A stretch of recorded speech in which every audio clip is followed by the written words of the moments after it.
যারা আল্লাহর পথে নিহত হয়েছে তাদের তোমরা কোনো অবস্থাতেই মৃত বলো না, তারা তো জীবিত। তাদের মালিকের পক্ষ থেকে জীবিত লোকদের মতোই তাদের রিজিক দেওয়া হচ্ছে। আল্লাহ তাআলা নিজ অনুগ্রহ দিয়ে তাদের যা কিছু দান করেছেন তাতেই তারা পরিতৃপ্ত।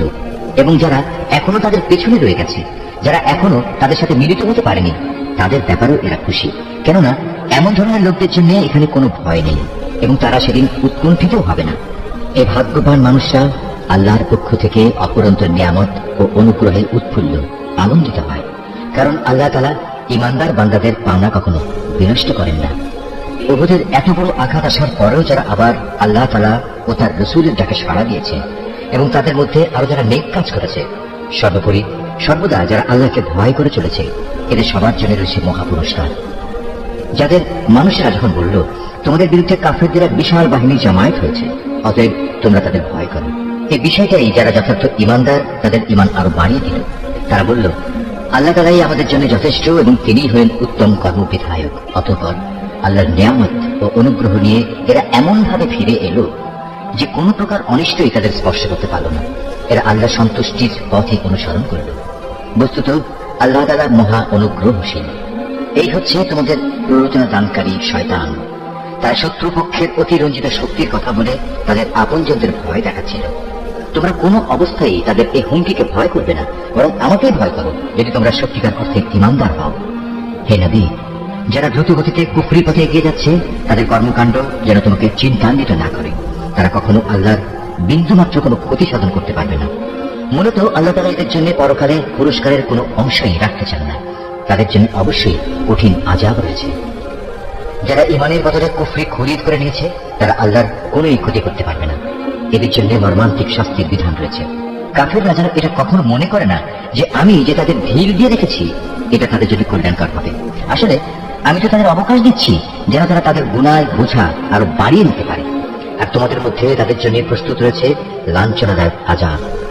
আল্লাহ তাআলা কখনো তার ইমানদার বান্দাদের তোমরা বর্তমানে যে ভালো মন্দে মিশানো অবস্থার উপর আছো এর উপর ছেড়ে দিতে চান না, যতক্ষণ না তিনি সৎ লোকদের অসৎ লোকদের থেকে আলাদা করে দেবেন। একইভাবে এটা আল্লাহ তাআলার কাজ নয় যে তিনি তোমাদের অদৃশ্য জগতের খোঁজ খবরের উপর কিছু অবহিত করবেন। তবে আল্লাহ তাআলা তার রাসূলদের মাঝ থেকে যাকে চান তাকে বিশেষ কোনো কাজের জন্য বাছাই করে নেন। অতঃপর তোমরা আল্লাহ তাআলা ও তার রাসূলদের উপর বিশ্বাস স্থাপন করো। তোমরা যদি আল্লাহর উপর যথাযথভাবে ঈমান আনো এবং নিজেরা সাবধান হয়ে চলতে পারো তাহলে তোমাদের জন্য মহা পুরস্কার রয়েছে। আল্লাহ তাআলা নিজের অনুগ্রহ দিয়ে তাদের যে প্রাচুর্য দিয়েছেন, যারা তা আল্লাহর পথে ব্যয় করতে কার্পণ্য করে তারা যেন কখনো এটা মনে না করে এটা তাদের জন্য কোনো কল্যাণকর কিছু হবে না। আসলে এই কৃপণতা তাদের জন্য খুবই অকল্যাণকর। কার্পণ্য করে তারা যা জমা করেছে অচিরেই কিয়ামতের দিন তা দিয়ে তাদের গলায় বেড়ি পরিয়ে দেওয়া হবে। আসমান সমূহ ও জমিনের উত্তরাধিকার তো আল্লাহ তাআলার, আর তোমাদের প্রতিটি কার্যকলাপ সম্পর্কে আল্লাহ তাআলা বিশেষভাবে অবগত রয়েছেন। আল্লাহ তাআলা সেই ইহুদি লোকদের কথা ভালো করেই শুনেছেন যখন তারা বিদ্রুপ করে বলেছিল, হ্যাঁ আল্লাহ তাআলা অবশ্যই গরীব আর আমরা হচ্ছি ধনী। তারা যা কিছু বলে তা আমি তাদের হিসেবের খাতায় লিখে রাখবো। আমি আরো লিখে রাখবো অন্যায়ভাবে তাদের নবীদের হত্যা করার বিষয়টিও। সেদিন আমি তাদের বলবো, এবার এই জাহান্নামের স্বাদ উপভোগ করো। এ আযাব হচ্ছে তোমাদের নিজেদেরই হাতের কামাই যা তোমরা আগেই এখানে পাঠিয়েছ। আল্লাহ তাআলা কখনো তার নিজ বান্দাদের প্রতি অবিচারক নন। যারা বলে স্বয়ং আল্লাহ তাআলাই তো আমাদের আদেশ দিয়েছেন যেন আমরা কোন রাসূলের উপর ঈমান না আনি যতক্ষণ না সে আমাদের জন্য এমন একটা কোরবানি এনে হাজির করবে যা গায়েব থেকে এক আগুন এসে খেয়ে ফেলবে। হে মুহাম্মদ, তুমি তাদের বলো, হ্যাঁ আমার আগেও তোমাদের কাছে বহু নবী রাসূল এসেছে, তারা সবাই উজ্জ্বল নিদর্শন নিয়েই এসেছিল। তোমরা আজ যে কথা বলছো তার সহই তো তারা এসেছিল, তা সত্ত্বেও তোমরা তাদের হত্যা করলে কেন? আজ যদি তোমরা এতই সত্যবাদী হও তাহলে কেন এসব আচরণ করলে? হে মুহাম্মদ, এরা যদি তোমাকে অস্বীকার করে তাহলে এ নিয়ে তুমি উদ্বিগ্ন হয়ে না, কারণ তোমার আগেও এমন বহু নবী রাসূল নবুয়তের সুস্পষ্ট দলিল প্রমাণ ও আল্লাহর কাছ থেকে নাযিল করা হিদায়াতের দীপ্তিমান গ্রন্থমালা নিয়ে এসেছিল। তাদেরও এমনি ভাবেই অস্বীকার করা হয়েছিল। প্রত্যেক প্রাণীকেই মরণের স্বাদ ভোগ করতে হবে। অতঃপর তোমাদের জীবনভর কামাইয়ের প্রতিফল কিয়ামতের দিন আদায় করে দেওয়া হবে।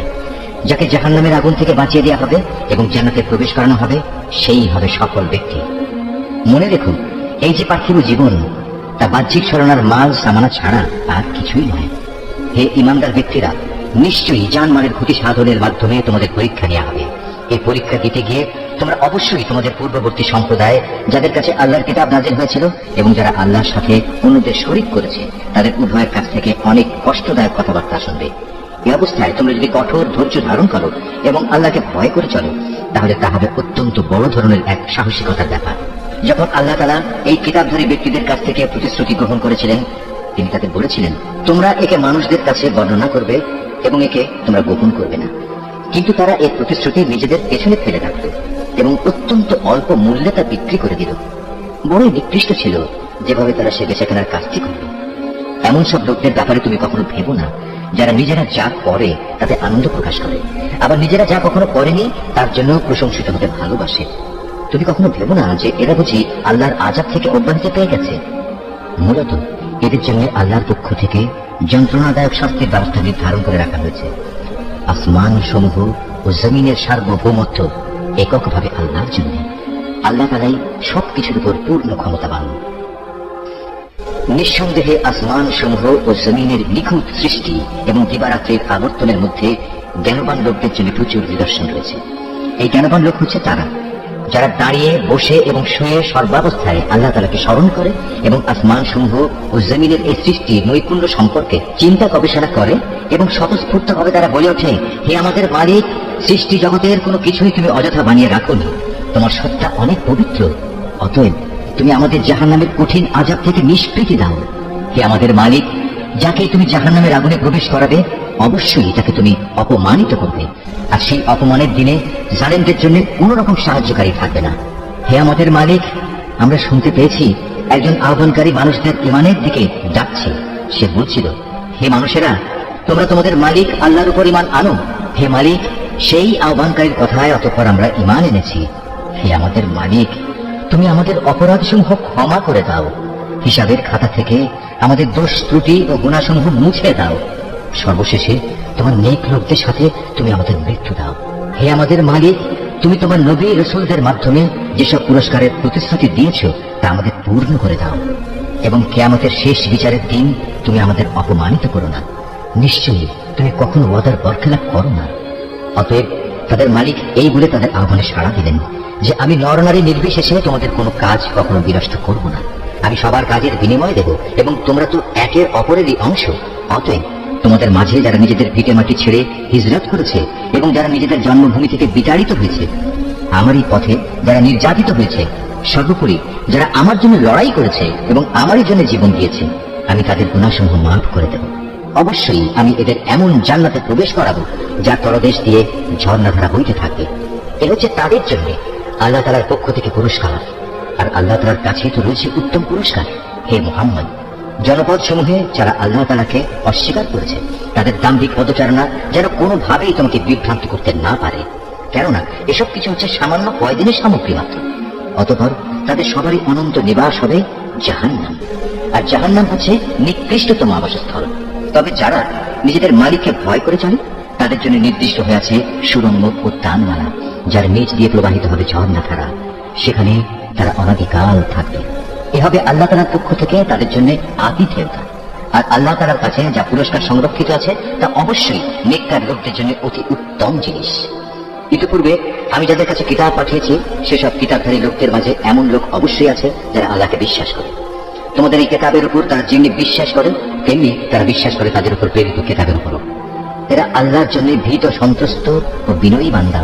এরা আল্লাহর আয়াতকে স্বার্থের বিনিময়ে সামান্য মূল্যে বিক্রি করে না। এরাই হচ্ছে সেসব ব্যক্তি যাদের জন্য তাদের মালিকের কাছ থেকে অগাধ পুরস্কার রয়েছে। নিঃসন্দেহে আল্লাহ তাআলা হচ্ছেন দ্রুত হিসাব সম্পন্নকারী। হে মুমিনরা, তোমরা ধৈর্য ধারণ করো, এ কাজে একে অপরের সাথে প্রতিযোগিতা করো, শত্রুর মোকাবেলায় সদা সুদৃঢ় থেকো, একমাত্র আল্লাহকে ভয় করো। এভাবেই আশা করা যায় তোমরা সফল কাম হতে পারবে।